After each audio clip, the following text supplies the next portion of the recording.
আল্লাহ তাআলা বলেন, ইয়া আইয়ুহাল্লাযীনা আমানু, হে ঈমানদারগণ, হে মুমিনগণ, ইযা নুদিয়া লিস-সালাতি মিন ইয়াউমিল জুমআ, যখন তোমাদেরকে ডাকা হয়, আহ্বান করা হয়, আজান দেওয়া হয়, লিস-সালাতি মিন ইয়াউমিল জুমআ, শুক্রবার জুমার দিনের নামাজের জন্য, জুমার নামাজের জন্য, ফাসআউ ইলা যিকরিল্লাহ, এ আল্লাহর প্রথম হুকুম।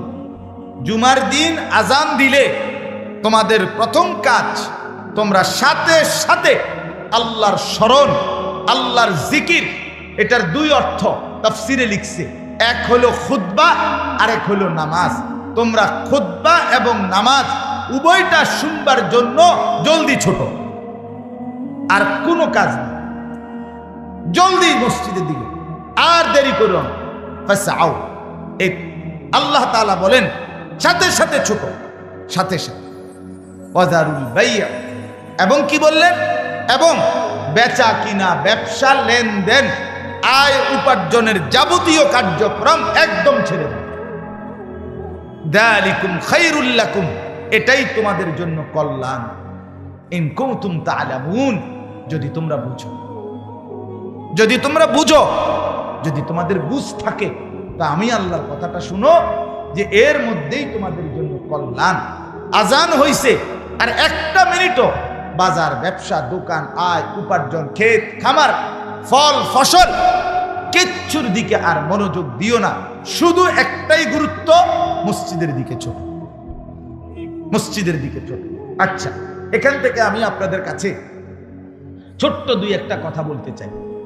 এক নাম্বার কথা হলো, আরবি ভাষায় ফা, এখানে একটা শব্দ আছে ফাসআউ। এই ফা শব্দের একটা ব্যাখ্যা হলো, ফা শব্দের অর্থ হলো তাকিব। তাকিব মানে হলো আগেরটা শেষ হবে, তাৎক্ষণিক পরেরটা শুরু হবে, এই ক্ষেত্রে ফা ব্যবহার হয়। আচ্ছা, আমি এতটা ভাঙ্গা বলার একটা উদ্দেশ্য আছে, আপনাদের এটা তাফসীরুল কুরআন না, এই জন্য কিছুটা ব্যাখ্যা সমৃদ্ধ বলাই উচিত। কথা বুঝছেন কি? আচ্ছা, মনে করেন বাংলায়, তাহলে বুঝবেন, মানে ঘরের থেকে বাইর হইছে লোকটা, বাইর হইয়া মাত্র পাউডার দিছে, দেখে একটা সাপ। এই লোকটা এই কথাটা কেমনে কয় আরেকজনের কাছে, ভাই বিশ্বাস করেন, ঘরটার থেকে এমনি পাউডার দিয়ে ছাড়ছি না, লগে দেখি সাপটা কি ফুঁসলে উঠছে। এটাও আমার পাও দেওয়া, বাইর হওয়া, এটাও শেষ, সাপ দেখাও কি শুরু শুরু, মানে দুইটা একদম মুখোমুখি। নাকি এই কথাটা মানুষে বলে আধা ঘন্টা পরে সাপ দেখলে, রাস্তাটা গিয়ে সারলাম না, দেখি অ্যাক্সিডেন্ট।